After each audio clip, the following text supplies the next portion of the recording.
자, 오늘 우리에게 주신 하나님의 말씀은 요한계시록 19장 6절에서부터 8절, 야고보서는 2장 17절에서부터 24절 말씀입니다. 설교 제목은 옳은 행실이 무엇인지 생각하며 실천하는 신앙입니다. 또 내가 들으니 허다한 무리의 음성과도 같고 많은 물소리와도 같고 큰 우레소리와도 같은 소리로 이르되 할렐루야 주 우리 하나님 곧 전능하신 이가 통치하시리로다. 우리가 즐거워하고 크게 기뻐하며 그에게 영광을 돌리세. 어린 양의 혼인기약이 이르렀고 그의 아내가 자신을 준비하였으므로 그에게 빛나고 깨끗한 세마포옷을 입도록 허락하셨으니 이 세마포옷은 성도들의 뭐다? 옳은 행실이로다 하더라. 이와 같이 행함이 없는 믿음은 그 자체가 죽은 것이라. 어떤 사람은 말하기를 너는 믿음이 있고 나는 행함이 있으니 행함이 없는 내 믿음을 내게 보이라. 나는 행함으로 내 믿음을 내게 보이리라 하리라. 내가 하나님은 한 분이신 줄을 믿느냐? 잘하는도다. 귀신들도 믿고 떠느니라. 아하, 허탄한 사람아, 행함이 없는 믿음이 헛것인 줄을 알고자 하느냐? 우리 조상 아브라함이 그 아들 이삭을 제단에 바칠 때에 행함으로 의롭다 하심을 받은 것이 아니냐? 자, 22절부터 24절 합독합니다. 시작. 내가 보거니와 믿음이 그의 행함과 함께 일하고 행함으로 믿음이 온전하게 되었느니라. 이에 성경에 이른바 아브라함이 하나님을 믿으니 이것을 의로 어기셨다는 말씀이 이루어졌고 그는 하나님의 벗이라 칭함을 받았나니 이로 보건대 사람이 행함으로 의롭다 하심을 받고 믿음으로만은 아니니라. 살아계신 하나님의 말씀입니다. 자, 오늘 설교 제목이 뭡니까? 다시 한번 읽어보겠습니다. 설교 제목 시작. 옳은 행실이 무엇인지 생각하며 실천하는 신앙. 이게 오늘 설교 제목입니다. 이것만 잘 기억하시면 돼요. 옳은 행실. 이게 성경에 나오는 말입니다. 우리 복음이라는 것은 우리가 이제 복음을 받아들여서 구원을 받았는데 그 복음이라는 것은 크게 두 개로 나눠져 있습니다. 예수님을 구세주로 영접하는 것과 예수님을 내 인생의 주인으로 모셔드리는 것. 이 중에서 예수님을 구세주로 영접한다라는 것은 신학적으로 말하면 칭의라고 이야기할 수 있겠죠. 내가 의인이 되는 것입니다. 예수님을 내 구세주로 모셔드림으로 내 죄값을 대신 치러주셨다라는 것을 내가 받아들임으로 의인이 되는 거예요. 의인하고 칭함을 받는 것입니다. 하지만 신앙은 그것으로 끝나는 것이 아니라 이제 의인이 된 사람은 예수님을 닮아가야죠. 그래서 예수님을 내 인생의 주인으로 모셔드리고 예수님이 말씀하신 대로 인생을 따라가는 것을 성화라고 하는 것입니다. 기독교 역사를 보면은 마틴 루터가 종교개혁을 처음 단행했을 때는 칭의를 강조했습니다. 오직 믿음으로만 구원 얻는다. 그것을 강조했어요. 그러다 보니까 부작용이 생겼는데 많은 성도들이 그간 캐톨릭 교회에서 이것도 하지 말아라 저것도 하지 말라 하는 그런 것들로 자꾸 억압된 상황 가운데서 죄책감이 이렇게 높아 있었는데 마틴 루터는 다 필요 없다. 믿음만 있으면 된다라고 이야기함으로써 성도들이 큰 해방감을 느끼고 많은 죄를 범하기 시작했습니다. 이 종교적인 역사를 보면은. 그래서 종교개혁이 시작되고 나서 얼마 있지 않아서 성도들의 신앙 상태가 썩 좋지 않았어요. 그런 것을 본 칼빈은 이건 아니다. 원래 구원이라는 것은 칭의만 있는 것이 아니라 성화까지 포함하는 것이 구원이다 라고 해서 성화, 예수님을 닮아가는 것, 예수님을 주인으로 모시고 살아가는 것, 그것을 강조하기 시작했던 것입니다. 결국 우리가 방금 복음을 살펴본 것처럼 구원이라는 것은 칭의와 성화까지 포함하는 것이 바로 구원인 것입니다. 우리가 요한계시록을 요즘 계속해서 새벽에 살펴보고 있는데 요한계시록은 특별히 믿음을 지키는 것에 대해서 많이 언급합니다. 믿음을 얻는 것이 아니라 이미 얻은 믿음을 지켜가는 것. 그러니까 그 요한계시록의 그 읽어보는 독자는 요한이 요한계시록을 쓸 때는 누구를 타겟으로 해서 썼냐면은 이미 복음을 받아주고 구원을 받았지만 핍박을 받고 있는 성도들에게 희망을 주기 위해서 쓴 책이 요한계시록인 것입니다. 그래서 요한계시록은 믿음을 지키는 것에 대해서 많이 이야기하고 있는 것입니다. 제가 요한계시록을 이렇게 특히 오늘 이제 설교를 이렇게 쭉 다 쓰고 나서 갑자기 파우스트라는 희곡이죠. 파우스트라는 희곡이 생각이 났어요. 이 파우스트는 괴테가 쓴 작품 아닙니까? 젊은 베르테르 스폰을 썼던 괴테. 게테가 23살에 이 파우스트를 쓰기 시작해가지고 자기가 죽기 바로 1년 전에 마감한 책입니다. 게테가 83세 죽었어요. 그러니까 23세에 파우스트를 쓰기 시작해가지고 82세가 될 때까지 무려 60년에 걸쳐서 쓴 작품이 괴테의 파우스트인 것입니다. 물론 독일 문학을 대표하는 문학 작품이 몇 가지가 있는데 뭐 카프카라든지 뭐 있겠지만 그래도 가장 대표적인 작품으로 꼽는 것이 파우스트라고 하겠습니다.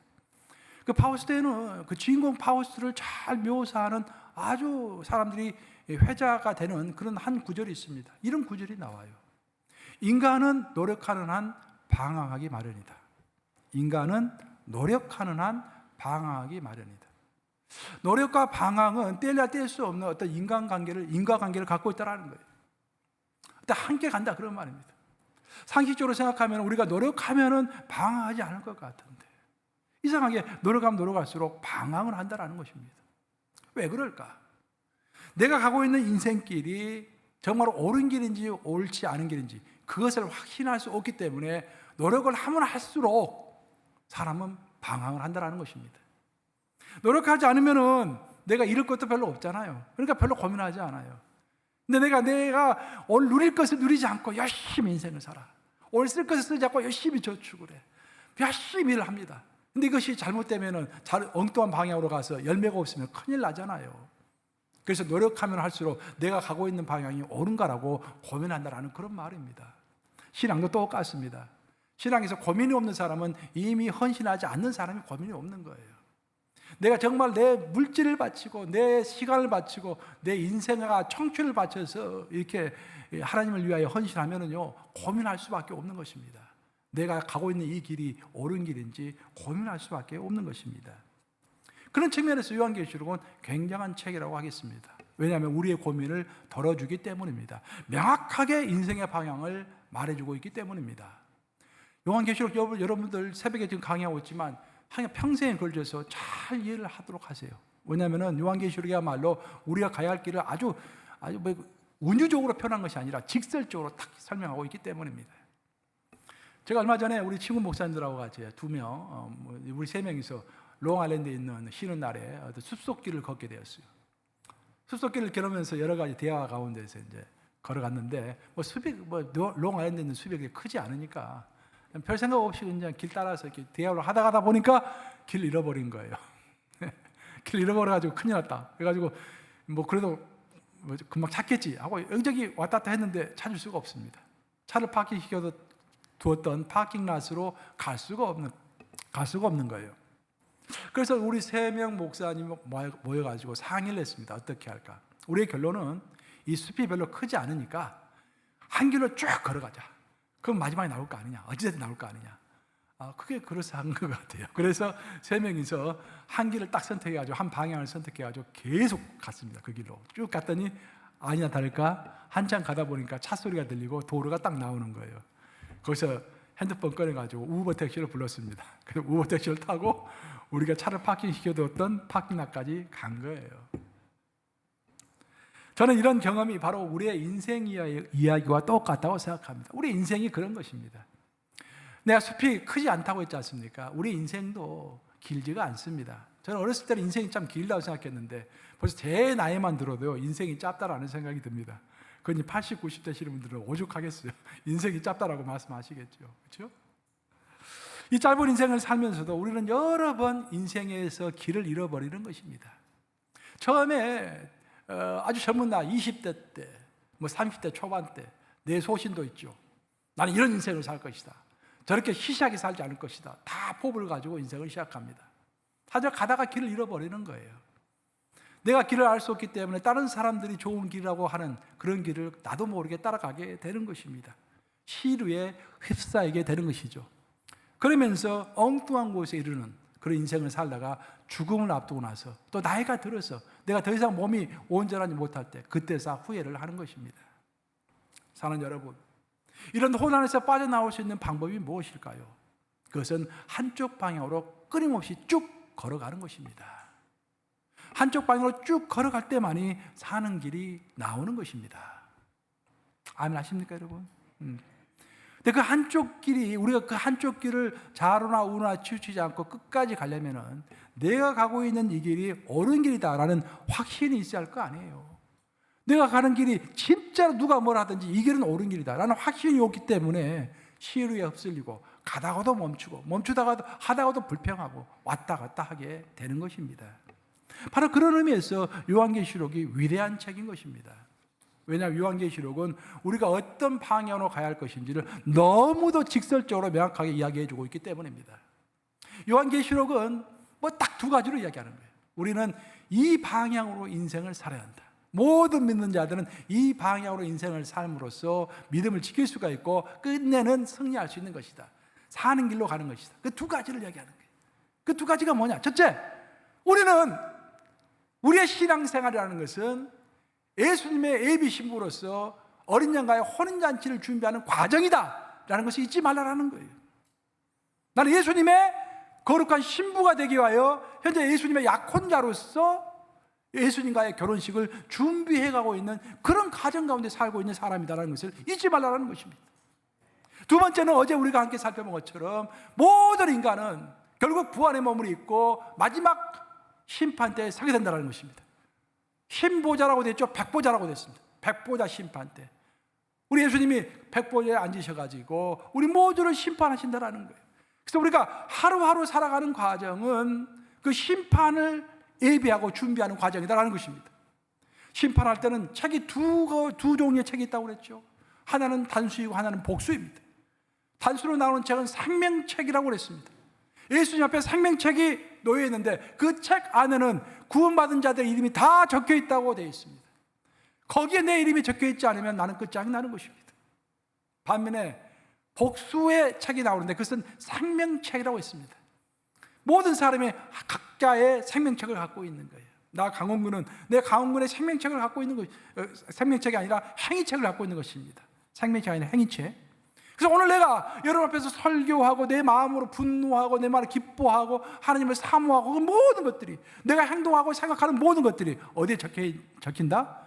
행위책에 매일매일 적혀져 가는 것입니다. 피할 수 없는 숙명인 것입니다. 그래서 너희가 인생을 살아갈 때 다른 거 신경 쓰지 말고 세상에서는 위대한 일을 하라고 우리를 부추기죠. 위대한 일, 뭐 어디 가서 뭐 대단한 뭐 업적을 세우고 뭐 큰 뭐 일을 하고 하는 것을 우리는 세상에서는 박수치는 일입니다. 뭐 대통령이 되고 뭐 하는 것들이죠. 그런 일을 하다가 진짜 본질을 놓치지 말라라고 요한계시록은 계속해서 이야기하는 것입니다. 우리는 두 가지를 매일 점검해야 돼요. 나는 오늘도 예수님의 약혼자로서 약혼자답게 정조를 지키면서 내 몸을 가다듬으면서 그 결혼식을 바라보면서 소망 가운데서 살아가고 있는가? 그 첫 번째로 살펴봐야 돼요. 두 번째로 나는 그 백보자 심판을 잘 통과하기 위하여 오늘도 내 행위책에 좋은 행위책에 좋은 내용을 기록하고 있는가? 그걸 살피라는 거예요. 사실 백보자 심판과 어린 양의 약혼자로서 살아가는 것은 종전의 양면입니다. 왜냐하면 내가 오늘 거룩한 신부로 예비 신부로 살아간다는 것은 좋은 행동을 한다는 거 아니겠습니까? 좋은 마음을 먹고 그때 당연히 행위책에는 좋은 행위들이 기록되겠죠. 그래서 결국 결론을 이야기하면 오늘 내가 예수님의 약혼자답게 예수님과의 결혼식을 기대하면서 내 몸과 마음과 영혼을 잘 다스리면서 살아가고 있다고 한다면 그것이 바로 옳은 행실을 하는 것이고 내가 신앙에서 승리하는 길일 줄로 믿습니다. 그것만 잘 되면 백보자 심판을 염려할 필요가 없어지겠죠. 성경은 크게 보면 성경을 크게 맥으로 보는 것이 필요합니다. 여러분들 성경을 제대로 파악하려면 처음부터 끝까지 맥으로 쫙 보는 게 필요해요. 가장 대표적인 맥은 언약이죠. 언약. 하나님의 언약으로 하나님께서 아브라함에 주셨던 언약, 노아에게 주셨던 언약, 그 언약이 계속해서 다윗에게로 이어지고 모세에게로 이어지고 예수님에게로 이어지고 언약으로 쭉 이어지는 것이죠. 근데 성경을 또 다른 큰 맥으로 봤을 때요, 성경은 결혼 이야기입니다. 무슨 이야기다? 결혼 이야기. 그걸 잘 아셔야 돼요. 결혼입니다. 그래서 칼빈은 설명할 때 그런 설명을 했어요. 구원을 설명할 때 구원이라는 것은 예수님과 내가 결혼하는 것이다. 그럼 결혼을 하면은 내 남편 것이 다 내 것이 되고 내 것이 누구 것이 됩니까? 남편 것이 되는 것이죠. 그래서 나가 예수님과 결혼하면 예수님 것이 전부 내 것이 돼. 그렇죠? 그 내 것은 예수님 것이 되는 것입니다. 그럼 누가 이깁니까? 우리가 이기죠. 그렇게 설명을 했어요. 이렇게. 결국 성경 크게 결혼 이야기인데, 구약에서는 신랑은 여호와 하나님, 신부는 이스라엘 백성들이 신랑 신부가 돼가지고 결혼을 하죠. 그 내용이 에스겔서에 나오고 호세아서에 나오죠. 근데 그것이 신약으로 넘어오면은 주체가 바뀝니다. 신약에서의 신랑은 예수님, 어린 양 예수, 신부는 교회. 교회는 믿는 성도들이 교회인 거예요. 믿는 성도. 건물이 교회가 아니라 믿는 성도가 교회인 것입니다. 그래서 성경에서 교회 하면은 믿는 성도들, 우리들 이야기하는 거예요. 그래서 우리와 예수님이 결혼한다라고 이제 쭉 설명을 하고 있죠. 그래서 사도 바울은 이런 이야기를 했습니다. 고린도후서 11장 2절인데 한번 같이 읽어보겠습니다. 시작. 내가 하나님의 열심으로 너희를 위하여 열심을 내노니 내가 너희를 정결한 처녀로 한 남편인 그리스도께 드리려고 중매함이로다. 바울은 이 짧은 한 구절을 통해서 성도의 의무가 무엇인지, 목회자의 의무가 무엇인지 아주 명확하게 설명하고 있습니다. 성도의 의무는 뭐냐면 예수님과의 결혼을 준비하기 위하여 정결한 처녀가 되는 것, 이것이 성도의 의무인 거예요. 그 목회자의 의무는 뭡니까? 그 정결한 처녀를 만들어서 그 정결한 처녀를 예수님께 중매하는 것, 예수님께로 인도하는 것, 이것이 여러분의 의무이고 나의 의무인 것입니다. 구약과 신약의 결혼의 차이를 보면은 강조점이 좀 다른데요. 구약에서의 하나님과 백성들의 결혼은 신부라는 것을 강조합니다. 이미 신부가 되어버린 거예요. 그런데 신약은 다릅니다. 신약은 신부를 강조하는 것이 아니라 약혼자를 강조합니다. 자, 여러분은 예수님의 신부입니까? 약혼자입니까? 약혼자예요. 실수하지 마세요. 여러분들 약혼자예요. 이미 결혼한 상태가 아니에요. 결혼 언제 합니까? 방금 요한계시록 19장에 나와 있잖아요. 예수님이 재림하신 후에, 아마겟돈 전쟁이 다 끝난 이후에 천년왕국이 시작되기 전에 하늘에서 천년왕국이 끝난 다음에 하늘에서 있는 거예요. 그것이 바로 예수님과의 결혼인 것입니다. 그래서 우리는 그 예수님과의 결혼을 앞두고 있는 거예요. 지금은 약혼자로서 그 결혼을 준비하는 것입니다. 약혼자에게 가장 중요한 것은 첫 번째 정조를 지키는 것이 가장 중요하죠. 정조를 지키는 것. 즉 우상 숭배하지 않는 것. 예수 하나님은 항상 우상 숭배하는 것을 간음했다고 표현하시잖아요. 우상 숭배하지 않는 것. 우상이 뭡니까? 하나님보다도 더 귀하게 여기는 것이 우상인 것입니다. 여러분이 하나님보다도 돈을 더 좋아하면 돈이 여러분의 우상인 거예요. 여러분이 하나님의 예배보다도 하나님보다도 내 자식을 더 중요시 여기고 자식의 일을 더 중요시 여기면은 그 사람은 자식이 우상인 거예요. 이미 영적인 간음을 범하고 있는 것이 되는 것입니다. 그렇죠? 그래서 구약에서 이제 구약의 배경이 되는, 성경의 배경이 되는 이스라엘의 풍습을 보면은요, 이스라엘에서는 결혼을 할 때 항상 저녁에 결혼을 합니다. 왜 그럴까요? 낮에는 더웠기 때문에. 이스라엘은 낮에는 주로 일을 하지 않아요. 밤에 일을 합니다. 서늘해질 때. 결혼식도 저녁에 합니다. 만약에 결혼식을 하기 위해서 신랑이 먼저 자기 집을 떠나서 신부 집으로 갑니다. 그리고 신부를 데리고 자기 신랑 집으로 돌아오는 거예요. 그리고 결혼식은 신랑 집에서 베풀어집니다. 이 이야기는 성경에 나와 있는 이야기가 똑같아요. 예수님과 우리 관계도 똑같아요. 지금 예수님 어디 계십니까? 예수님의 집에 계시죠. 예수님 집이 어디입니까? 하늘입니다. 물론 예수님의 영인 성령은 우리가 땅에서 함께 하시지만 예수님은 하늘에 계세요. 하늘이 하나님의 예수님의 집입니다. 그 예수님이 우리를 데리러 오시는 것이 뭐다? 재림하신다. 재림. Second coming of Jesus Christ. 재림이라고 하잖아요. 재림은 예수님이 자기 집을 떠나서 우리를 데리러 이 땅으로 내려오시는 거예요. 우리를 데리고 어디로 데려가십니까? 다시 예수님의 집으로, 하늘로 우리를 데려가시죠. 거기서 하늘에서 어린 양의 혼인잔치가 열린다라고 요한계시록 19장은 이야기하고 있지 않습니까? 그러고 나서 신혼잔치가, 결혼식이 다 끝나고 나면 뭘 해야 합니까? 신혼집이 필요하죠. 그 신혼집을 예수님이 지금 짓고 계시는 것입니다. 예수님이 한나라로 승천하시면서 무슨 말 하셨습니까? 내가 너희가 거치할 처소를 준비하기 위하여 가노라 라고 말씀하셨잖아요. 그 처소가 뭡니까? 새 예루살렘. 요한계시록 21장과 22장이 나오는 새 예루살렘인 것입니다. 우리가 그 새 예루살렘에서 예수님과 우리가 함께 신혼 살림을 하게 되는 거예요. 그 내용이 쭉 펼쳐지는 것입니다. 요한계시록 19장 7절 한번 같이 읽습니다. 시작. 우리가 즐거워하고 크게 기뻐하며 그에게 영광을 돌리세. 어린 양의 혼인기약이 이르렀고 그의 아내가 자신을 준비하였으므로 그에게 빛나고 깨끗한 세마포옷을 입도록 허락하셨으니 이 세마포옷은 성도들의 옳은 행실로다 하더라 라고 되어 있습니다. 이 말을 잘 이해하셔야 돼요. 자, 어린 양의 혼인기약이 이르렀다. 예수님이 예정하신 혼인 날짜가 있다라는 거예요. 우리는 모르지만 예수님 알고 계십니다. 그 날짜가 딱 이르렀을 때 그의 아내가 자신을 준비하였으므로, 즉 아내가 될 사람들이죠. 우리들이 신부로서, 예비 신부로서, 약혼자로서 결혼 준비를 잘했다라는 거예요. 그래서 예수님께서는 기뻐하시면서 너가 결혼 준비를 잘 해놓으라 라고 하시면서 웨딩드레스를 줬다라는 것입니다. 그것이 바로 빛나고 깨끗한 세마포 옷, 즉 결혼식을 할 때 입는 옷이에요. 웨딩드레스예요. 그 입는 것을 어떻게 하셨다? 허락하셨다라고 허락하셨다. 예수님이 우리가 웨딩드레스를 입는 것을 허락하셨다라는 것입니다. 그래서 제일 마지막에 아주 중요한 말씀하시는데 이 세마포 옷은, 즉 웨딩드레스는 성도들의 뭐다? 옳은 행실이로다 하더라. 즉 옳은 행실을 한 사람만이 그 웨딩드레스를 입을 자격이 있고 그 웨딩드레스를 입어야만이 예수님과 결혼식을 하는 것이며 결혼식을 해야만 우리가 새 예루살렘에 들어갈 수 있다라는 중요한 말씀인 것입니다.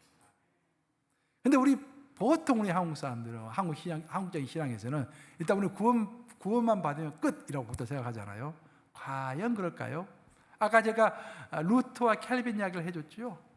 루터는 구원만, 믿음으로 얻는 구원만 강조했습니다. 그러다 보니까 성도들의 신앙이 엉망인 거예요.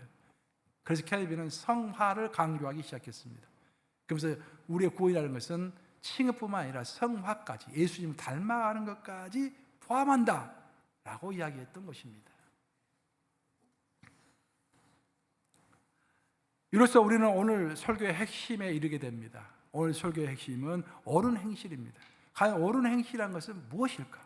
우리가 흔히 생각하는 것처럼 도둑질하지 않고 간음하지 않고 그 정도가 옳은 행실일까? 우리가 옳은 행실 가운데 살아가려고 한다면 과연 그것이 가능할까? 여러 가지 질문이 있죠. 거기에 대한 해답을 주고자 하는 것입니다.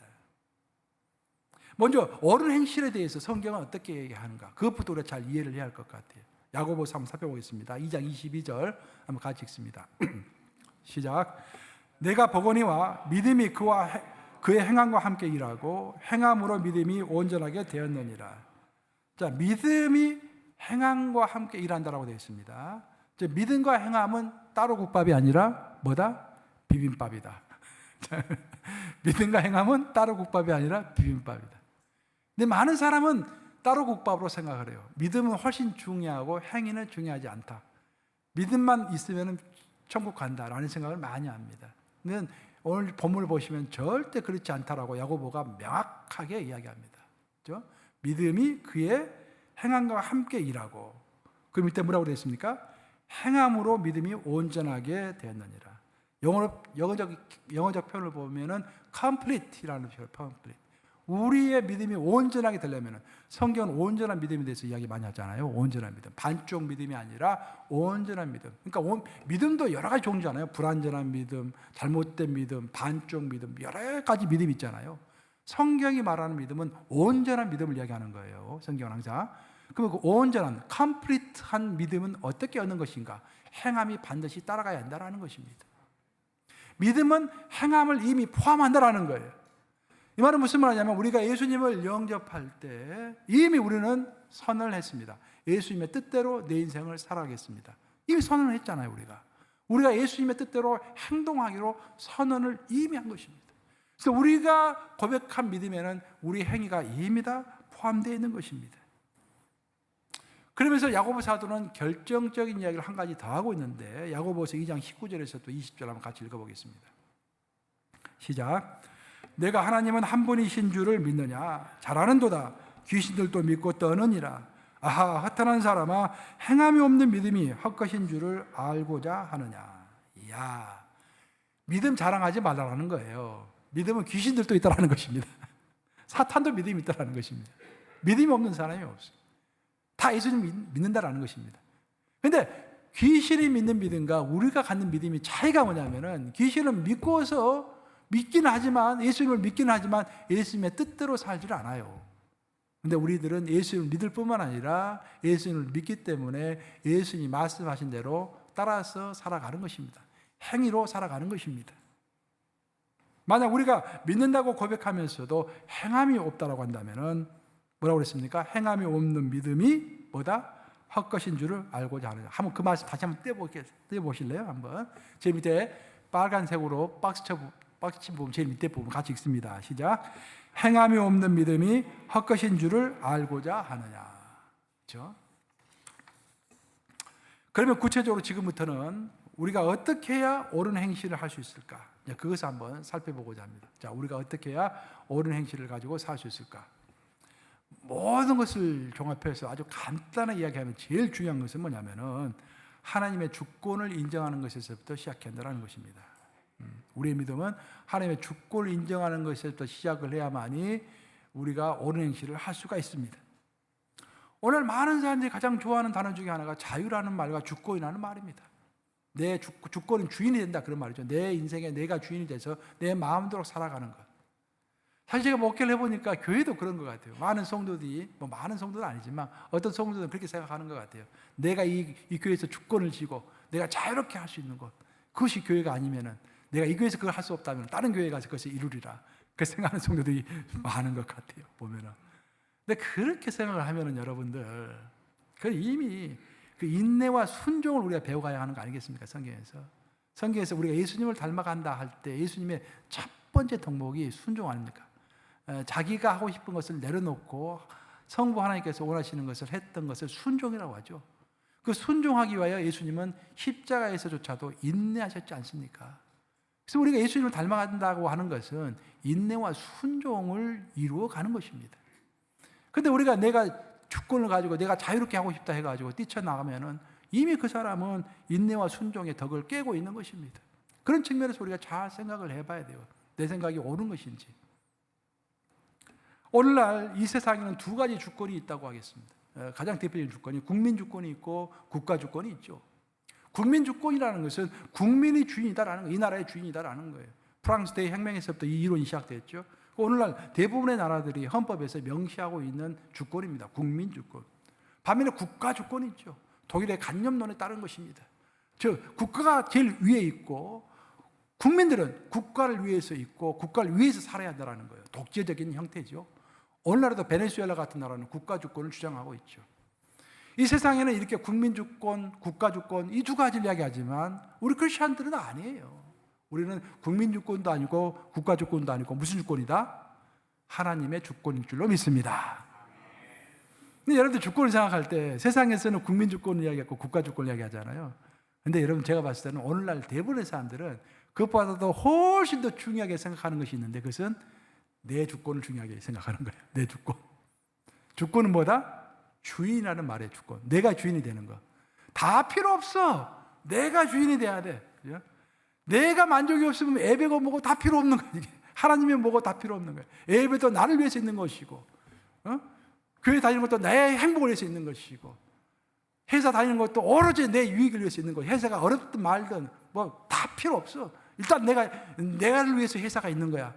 그건 내 주권인 거예요. 내 주권. 우리가 말은 크리스찬이라고 하면서도 내 주권 하에 살아가는 사람이 태반이다라는 거예요. 하지만 성경은 다시 이야기하지만 국민 주권도 아니고 국가 주권도 아니고 내 주권도 아니고 누구 주권이다? 하나님의 주권인 줄로 믿습니다.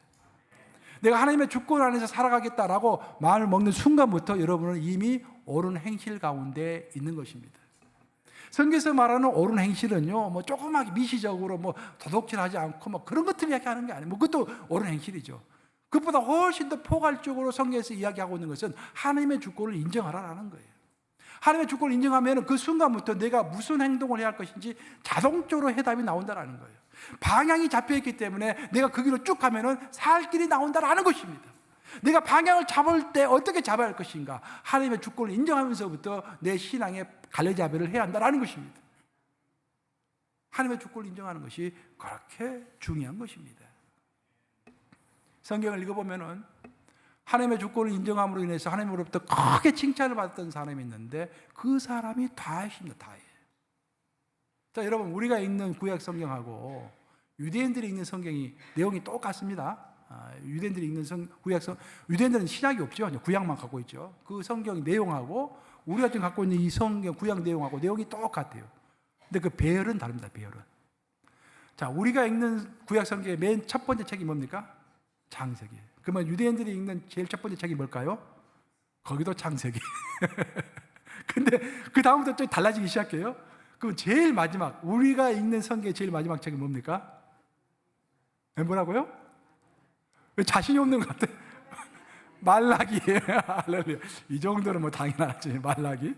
근데 유대인들이 읽는 성경의 제일 마지막 책이 뭘까요? 역대기. 우리는 역대 상하로 나누었지만 원래 나누어지지 않고 이제 읽기 편하라고 우리는 나눠 놓은 것이고, 유대인들이 읽는 성경은 역대 상하가 합본으로 되어 있는 역대기가 제일 나중에 나와요. 근데 그 의미가 큽니다. 왜 그러면 역대기가 제일 나중에 나오는 것일까? 역대기는요, 구약 성경 전체 내용을 요약을 해주면서 하나님은 이러이러한 것을 중요하게 여기신다라고 구약 성경에 관한 카멘터리, 주석이라고 그러죠. 주석을 달아주고 있기 때문에 역대기가 제일 중요한 책인 거예요. 성경은 몇 번 읽었느냐가 중요한 게 아니라 어떤 해석으로 읽었느냐가 굉장히 중요한 것입니다. 성경 100번 읽으면 뭐합니까? 100번 읽으면서도 내가 좋아하는 내용만 갖고 그것만 자꾸 계속하는 거야. 예를 들어서 복 준다, 뭐 형통하다, 그것만 계속 줄치면서 읽어. 나머지 걸 너가 징계받는다, 이러면 안 된다, 그런 것을 그거 스킵해. 그 성경 읽을 필요가 없는 거예요. 성경은 옳은 해석으로 읽어야 하는 것입니다. 옳은 해석은 누가 주는 것입니까? 옳은 해석은 조명이라고 하는데, 일루미네이션, 하나님께서 조명을 해 주셔야 하는데 그 조명은 성령께서 주시는 거예요. 그 성경 읽을 때는 항상 성령께 기도해야 돼요. 저는 지금도 기도합니다. 하나님, 옳은 관점으로 읽을 수 있도록 해주세요. 그러니까 성경을 그렇게 기도하면서 읽으면요, 항상 성경이 새로워요, 여러분. 목사가 성경이 새롭지 않으면 얼마나 먹기가 고단하겠습니까? 성경 내용 딱 정해져 있잖아요. 이걸 가지고 평생 설교해야 하는데 항상 똑같은 관점으로 성경을 읽는다면 지루해서 목회 못할 거예요, 아마 이게. 근데 요한계시록도 읽을 때마다 새로운 거예요, 저도 이게. 성령께서 조명을 새롭게 해주시기 때문에. 그래서 역대기가 중요한 것입니다. 하나님의 관점이 뭔가를 가르쳐주고 있기 때문에. 예를 들어 보면은 다윗의 이야기는 성경을 보면은 우리가 있는 성경에 따르면은 사무엘 하에서 나오고, 사무엘 하에서부터 시작해가지고 열왕기 상까지 해서 다윗의 이야기가 나오죠. 거기에 나온 다윗의 이야기를 읽어보면은요, 다윗은 천하의 모슬롬입니다. 남의 아내를 2명이나 가로채고 2명 다 그 남편을 간접적으로 죽게 만들었잖아요. 여러분 오늘날 생각해 보세요. 어떤 훌륭한 정치인이 있다고 했어요. 그 정치인이 있는데 남의 살아있는 뻔히 눈 뜨고 있는 남편이 있는 아내를 2명이나 가로채고 그 남편들 죽게 하고, 그러면 그 사람이 아무리 위대한 일을 했다고 할지라도, 아무리 연설을 잘한다고 할지라도 여러분 용서합니까? 용서 못하죠. 그래서 우리가 읽는 이제 열왕기상 그리고 사무엘 하에 나오는 다윗의 이야기는 적나라하게 다윗의 실수를 다 표현하고 있습니다. 그러면서 뭐라고 이야기하냐면은 다윗의 집에 칼이 떠나질 않았다, 그 징계로서 그렇게 이야기하고 있죠. 그런데 역대기를 읽어보면요, 정말 놀라운 일이 벌어지는데, 역대기는요, 다윗이 범죄하고 실수한 이야기가 하나도 안 나옵니다. 역대기는 처음부터 끝까지 다윗을 칭찬만 합니다. 하나님 마음에 가장 합한 자라고 계속 칭찬하는 거예요. 왜 그럴까요? 그것이 바로 하나님의 관점이기 때문입니다. 우리 인간은 항상 겉으로 드러나는 행위를 보고 평가하죠. 어떤 결과를 보고 그 사람을 평가합니다. 근데 하나님은 뭘 보고 평가하신다? 그 마음의 중심을 보고 사람을 평가하신다고 했죠. 다윗이 하나님으로부터 그렇게 칭찬을 받던 이유, 왜 그렇게 어마어마한 죄를 범했음에도 불구하고 결국 하나님의 평가는 다윗을 크게 높이신 것일까? 왜 그랬을까? 그 이유는 아주 성경에서 심플하게 답변하고 있습니다. 다윗은 항상 하나님의 주권을 인정했던 사람이기 때문입니다.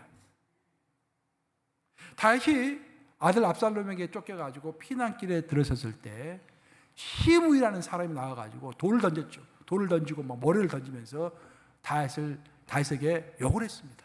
다윗을 수치스럽게 했습니다. 그때 옆에 있던 장우들이 분노해가지고 칼을 빼면서 제가 죽이고 오겠습니다, 그랬죠. 멈춰라. 하나님의 섭니다. 하나님의 뜻이다라고 이야기했죠. 다윗이 광야에서 쫓길 때 그의 원수 사울 왕을 2번이나 죽일 수 있는 기회가 있었습니다. 죽였습니까? 안 죽였습니까? 안 죽였죠. 다윗은 뭐라고 그랬습니까? 하나님이 하실 일이다. 하나님이 세우신 종에게 내가 절대로 손을 대지 않는다. 하나님이 세우신 종을 평가하는데 내가 뭔데, 인간인 내가 뭔데 그 하나님의 종을 내가 평가하느냐. 난 절대 하나님의 종에게 손대지 않는다고 했지 않습니까? 그것이 바로 하나님의 주권을 인정하는 것입니다.